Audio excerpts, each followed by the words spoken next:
It's time now to know what's on the front pages of Nigerian newspapers.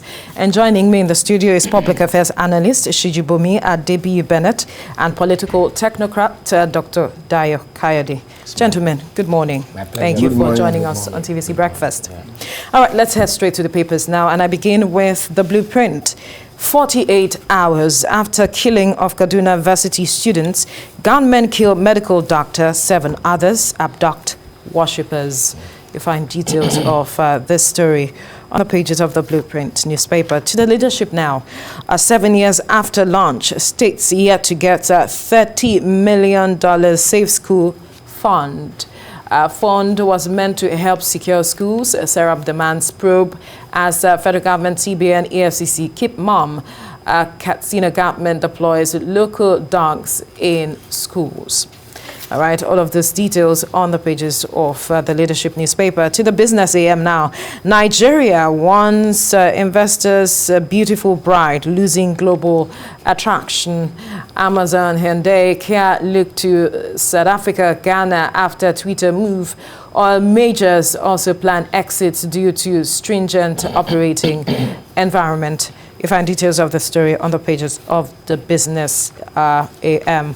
To the national economy now, Gulf of Guinea, federal government moves to halt 1 trillion naira war risk surcharge on Nigerian cargoes, says premium arbitrary fixed and piracy drastically reduced. Nemasa. Details of the stories on the pages of the national economy. To the Daily Times now, Nigeria borrows 20 trillion naira in 6 years. Nigeria borrows 20 trillion naira in 6 years. You find details of the story on the page of the Daily Times newspaper. To the Nigerian News Direct now, 1.23 trillion naira bad loans, bane of Nigerian economy. Analysts as oil and gas, construction, information, communication, general commerce contribute 754.1 billion naira. Government must create conducive business environment to curb rising bad loans, LCCI. To the Punch newspaper now, India's deadly COVID-19 variant. Federal government expert panel meets today, plans additional measures, scrutinize airlines conveying passengers from India. Tomori, coronavirus testing still low. Resident doctors express concern. To The Guardian now, deadly Sunday as gunmen run amok in Kaduna, Rivers, Borno. How gunmen killed 8 security operatives in Rivers checkpoints. Can El Rufai react to bandits' attack on Kaduna Church? Boko Haram invades army base in Borno. Gunmen abduct 35 overrun communities in Niger.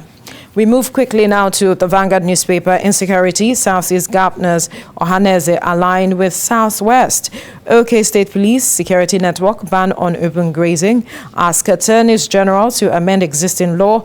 Mandate Ohaneze to raise reconciliation welfare committees.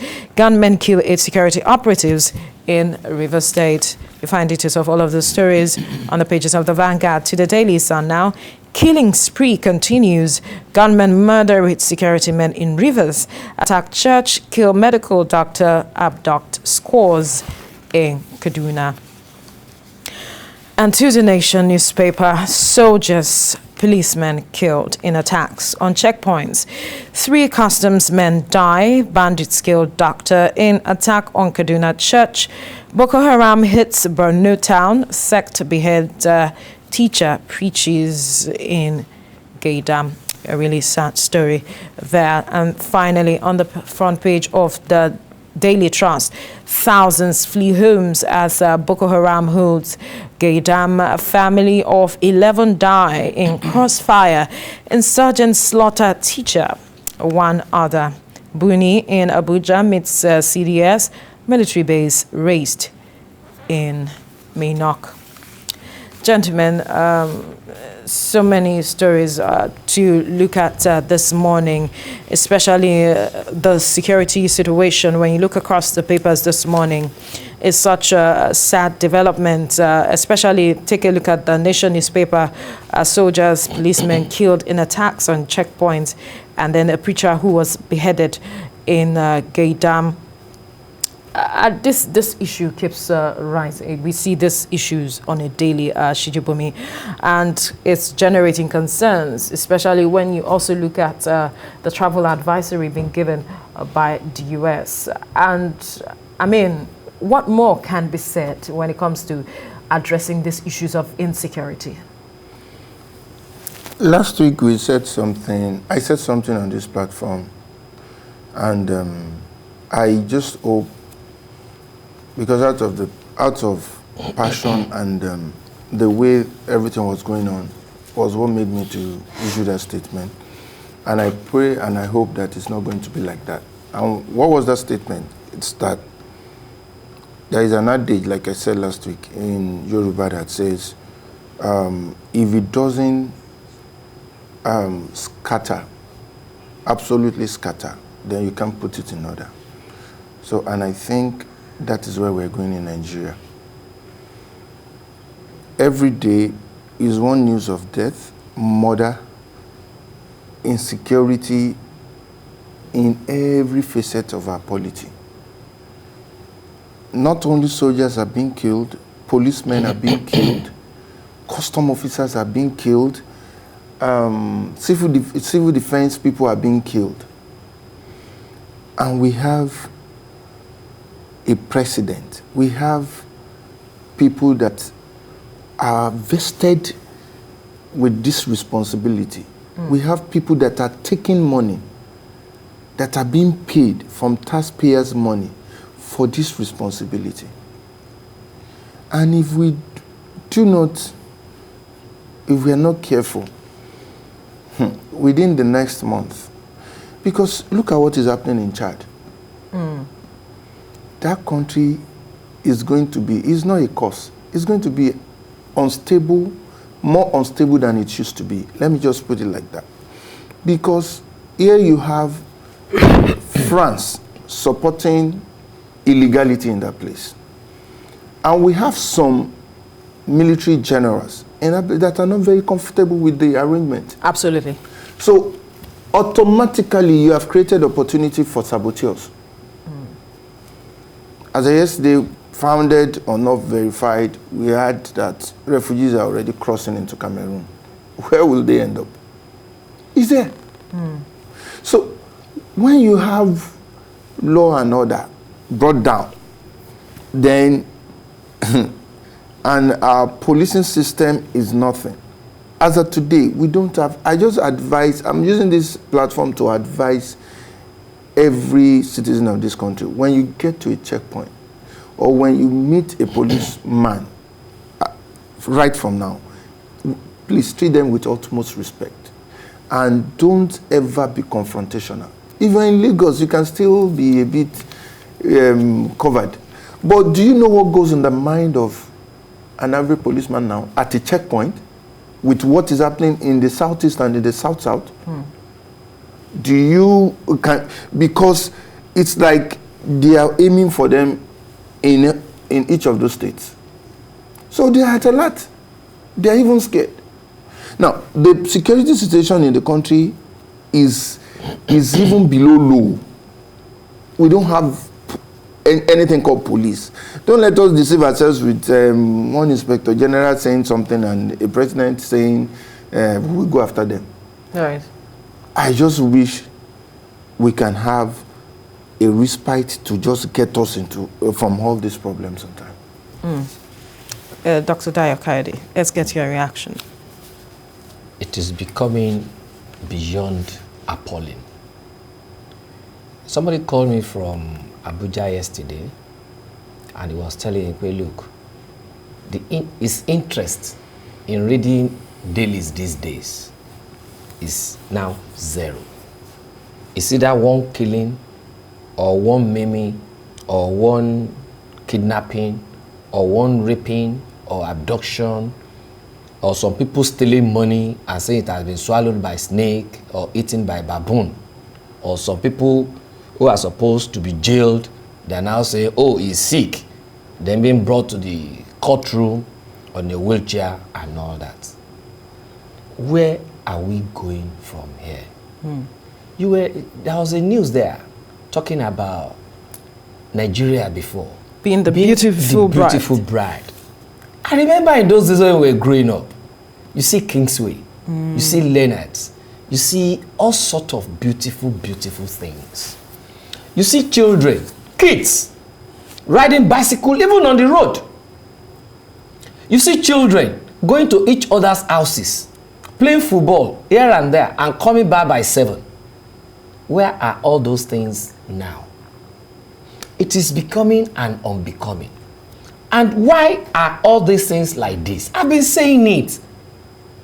I have been saying, and I will keep on saying it. Right, we can't stop talking about it. The responsibility lies on the president.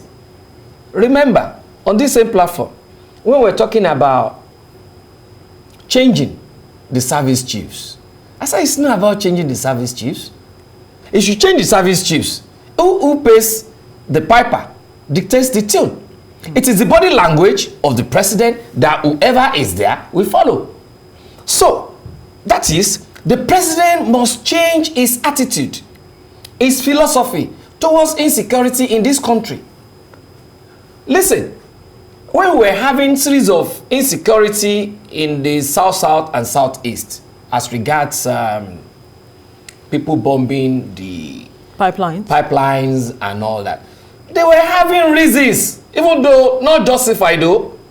They were having reasons. They said, look, there is environmental degradation in our area. We want these things to be dealt with. You are taking our resources. You are not taking good care of us. Even though we know that their leaders were taking money, but they were embezzling it instead of using it to develop their areas, okay? But what I'm saying is they were having some points of interest. But these bandits, these Boko Haramis, this so-called cattle, whatever, what are their point of views? Why are they doing this? All right? Some of them say they want to be able to graze. It is beyond that. In those days, were they not grazing?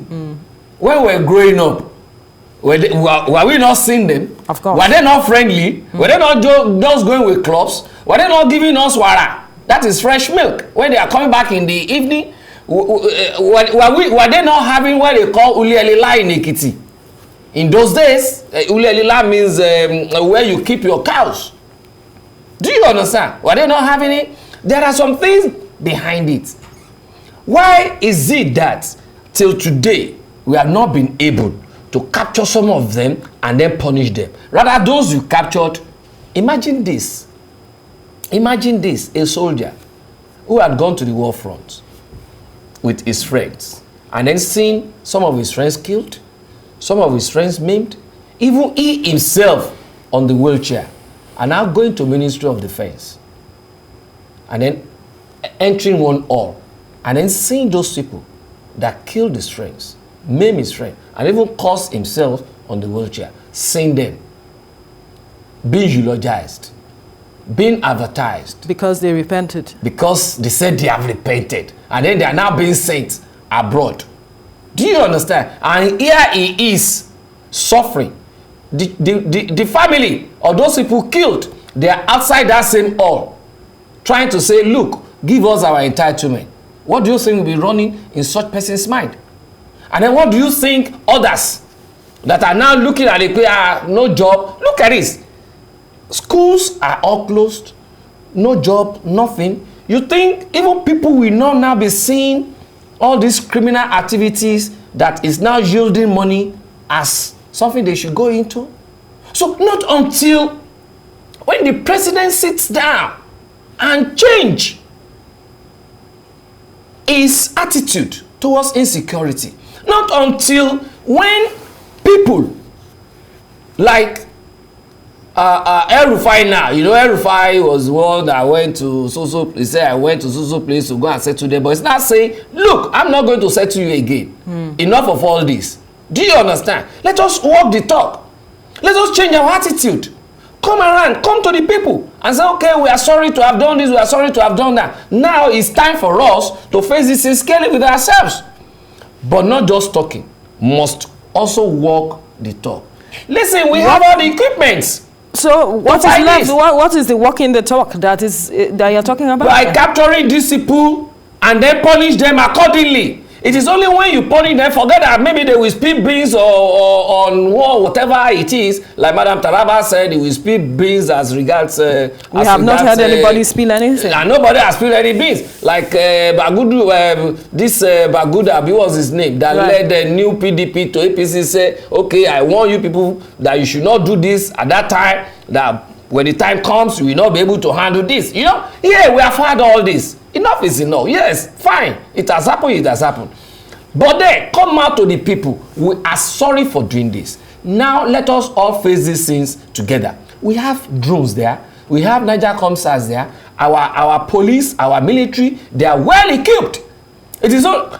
I was amazed when I saw the level of equipment that we have. When these people went to toll gates. So why are we not getting the results if we have the equipment? Yeah, we should. That's what I'm now saying. The president should change his attitude and then give directives. What about his attitude? What about his attitude? Because he's getting this information on a daily. Then let him make use. Is he not a general? Is he not a general? A renowned general for that matter? Right. So he should be able to use all this information he's getting to deal with insecurity in our country once and for all. Because as much as we are having this series of insecurity, look at that answers. Look at where it has even brought your company. If not because this company has the interest of nation at heart, this particular station will have moved probably to Benin Republic and then be broadcasted from there. Nobody will hold you. But because you see have the interest of the nation at heart and you are in Nigeria, all right. Imagine if it's being owned by outsiders, by foreigners. They know, yes, they have large viewership in Nigeria. They just go to Benin Republic and then be viewed from there. And that is why today, go and look at our exchange rate now. I was discussing with somebody last week. Right. Go and look at our exchange rate. To Benin Republic, to Senegal, to Ghana, to all that. It's more than appalling. Right. Things should change in this country. Let me ask Shijibomi, what about the president's attitude towards this should change, because that's what he has been hammering on. He says we have the equipment, we have technology, yet we are not getting the result. It is the president's attitude. Our police soldiers will go out and will come with Lawrence. What about it? What about the president's attitude do you see that has to change? Because like I told him, he gets the details, the information on a daily. The president is just like any other Nigerian to me. And so many of us and a good chunk of the citizens of this nation thought he was a bit different from us, from the average Nigerian. But he took the oath of office and swore to protect Nigeria. I'm drifting somewhere. All right. So a good chunk of people thought it was a bit different, but for me, it's just like the average Nigerian. And the body language that he's saying, for me, is the body language of the average Nigerian. They take care of themselves. That's it. No punitive measures. If there is a punitive measure, there is nothing like body language. We've known him from time that he's aloof. He doesn't talk much. But when he came in, we saw his body language at addressing these issues. When he moved headquarters, did so many things, and we saw certain results. So one wonders what changed afterwards. Is it that the people he handed the responsibilities to, what really do you think changed? There is something they call first-time gra-gra. I think that was what happened. For me, because if you have a vision, if you have a goal, you follow it. The former governor of Lagos State, when he came in, people were abusing him. He was snapping pictures. He was doing this. He was doing 6 months. There wasn't something tangible we could see from that administration. Then the petty thieves came back on the street. If we can remember, 2015, it's not far from. It's not really far. And not knowing that the guy had a team of people that they were strategizing and thinking of what to do. And after 6 months, when they hit the ground running. When they hit the ground running, we could see. And so many of the projects, this administration, because he didn't do a second term, this administration has been finishing those projects. This administration too, when he came around, I even said, this one is looking like he's not even sure what to do. But little by little. This for the last year, this year you can see every sector. Is it agri? Is it health? Is it infrastructure? So that's what a leader does. You don't just do the first then you now slow down. Now, having talked about that, another thing that we have been, there is this misconception about us. We used to think we were a rich country, and I think we are rich in resources. Dr. Daokade is still making that mistake. We think we have the equipment. We don't. Nigeria doesn't have anything. War have moved on from I shoot you, you shoot me. And that is what we're still doing. Intelligence. That's what we're still doing. So these people know. They can see that you have 40 soldiers manning that point. They can see that you have 100. They come with 500. It's because of saboteurs. We have intelligence. This is not conventional. Mm-hmm. This is asymmetric. What you use to defeat asymmetric warfare is intelligence. What has the US been using to defeat terrorism? It's intelligence. The last time it was an unmanned drone. It took out everybody they wanted to take out in Iran. That's technology. Do you have that? We don't. So the only thing we're supposed to do is to seek for help.